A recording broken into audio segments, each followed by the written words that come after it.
Pour notre méditation du jour, nous sommes toujours dans la deuxième épître de Pierre, chapitre 1er, les 11 premiers versets. Nous avons vu déjà l'importance du caractère spirituel du chrétien et nous avons vu quelques composantes de ce caractère très important dans la maturité ou la marche vers la maturité du chrétien.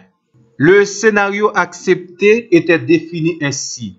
Une foi initiale qui nous donne le statut de l'enfant de Dieu, qui nous fait rentrer dans le royaume de Dieu, dans le troupeau du divin berger. Et ensuite, la deuxième étape, exigeant de notre part une certaine participation. Nous devons faire des efforts pour attacher à cette foi initiale la vertu. La vertu que nous avons définie comme le courage de s'affirmer en tant qu'enfant de Dieu. Et à la vertu, il faut joindre la science ou la connaissance. Et à la connaissance, il faut attacher la tempérance, la maîtrise de soi. Et à cette maîtrise de soi, nous devons faire tous nos efforts pour joindre à cette maîtrise de soi la patience. Et à la patience, la piété. L'une des composantes du caractère spirituel du chrétien est la piété. La piété qui, certaines fois, est définie comme la crainte de Dieu ou bien la conduite morale du chrétien. Donc, le chrétien, il a un code d'éthique très important. D'ailleurs, l'éthique définit son comportement, sa conduite dans la société. Le chrétien ne peut pas avoir une conduite amorale ou immorale, mais il se soumet à des valeurs absolues et éternelles établies par le divin roi, établies par le divin berger. Il est vrai que l'immoralité, c'est la grande mode, mais le chrétien, il est un saint pour le ciel. Il ne définit pas lui-même ce qu'il doit faire et ne pas faire, mais il accepte la volonté de Dieu sur les différents éléments qui doivent se manifester dans son comportement. D'où il ne définit pas son éthique, mais il y a une éthique établie par Dieu à travers la parole de Dieu, afin que tous ceux qui appartiennent à Dieu observent sans compromission, car Dieu nous a mis à part pour manifester sa gloire. Dans la première épître de Paul à Timothée, au chapitre 4, le verset 8, la piété est définie comme l'attachement à Dieu, la vie dans la présence continue de Dieu. Et l'apôtre Paul nous dit, la piété qui est l'attachement à la parole de Dieu, à mettre en pratique la parole de Dieu, c'est quelque chose qui est utile et très utile. Non seulement dans ce monde-ci, mais également dans le monde à venir.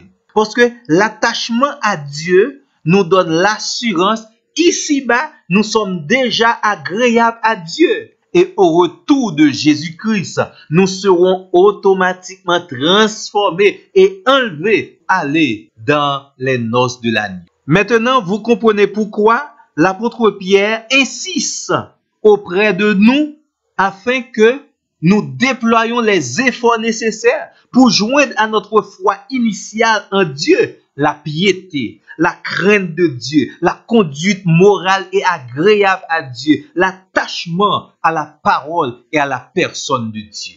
Et mes bien-aimés, c'est tellement belle la vie chrétienne et c'est pas encore fini. Il y a un sixième élément, une sixième composante qu'il faut ajouter à notre foi initiale. Et cette sixième composante, comme toutes les autres composantes, est très importante dans notre caractère spirituel. Il s'agit de l'amour fraternel. Il s'agit de la bonne relation que nous devons avoir avec les frères et sœurs en Christ. L'amour fraternel de la part de Dieu, c'est un commandement. Jean 13, verset 35. À ceux-ci tous connaîtront que vous êtes mes disciples. Et cet amour pour les frères doit être sans hypocrisie. Nous devons être saints dans l'amour, aimer les autres sans arrière-pensée et de tout notre cœur. Dire les vrais mots, dire la vérité, agir de la bonne façon. Et nous avons besoin de cet amour fraternel parce que nous sommes membres d'un même royaume, parce que nous faisons partie d'un même troupeau. Dans le troupeau de Dieu, nous devons avoir l'unité, la coopération spirituelle. Et Pierre nous dit, il faut ajouter à notre foi certainement l'amour fraternel. Et à l'amour fraternel, il y a un autre élément, charité. C'est pourquoi, bien-aimés, faites tous vos efforts pour joindre à votre foi initiale, pour former votre caractère spirituel. Il faut y ajouter la charité. La charité qui est l'amour pour tous les hommes. Et c'est cet amour qui nous pousse à vouloir faire du bien aux autres, à vouloir dire de bonnes choses aux autres. Et vous savez, parmi toutes les bonnes choses, il y a la bonne nouvelle de l'évangile. D'où l'évangélisation, l'annonce de la bonne nouvelle aux perdus, ça doit faire partie certainement de notre caractère spirituel. Vous voyez, un chrétien, c'est quelqu'un qui imite Christ. C'est quelqu'un qui est venu ici dans ce monde et lorsqu'il a accepté Christ comme son sauveur personnel, il va chercher, il va amener à la croix les âmes perdues. C'est quelqu'un qui a un fardeau pour les âmes. C'est quelqu'un qui prend à cœur le message de Dieu. C'est quelqu'un qui obéit à l'ordre de Christ disant « Allez par tout le monde et prêchez la bonne nouvelle du salut, la bonne nouvelle de la grâce. » D'aussi, un chrétien ne comprend pas malheureusement jusqu'à présent l'urgence et la nécessité de l'évangélisation des âmes perdues, c'est qu'il n'a pas encore cette composante dans son caractère.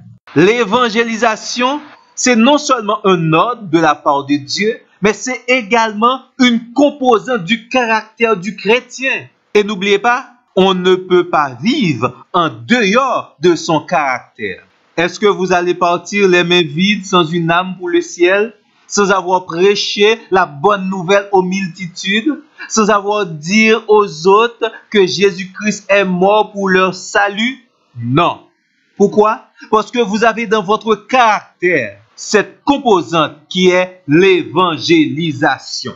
Et la prochaine fois, nous verrons les différentes récompenses pour ceux qui ont accepté de faire des efforts pour joindre à la foi initiale la vertu, à la vertu la connaissance, à la connaissance la tempérance, à la tempérance la patience, à la patience la piété ou la crainte de Dieu, à la crainte de Dieu l'amour fraternel et à l'amour fraternel la charité, l'amour pour les autres, l'évangélisation.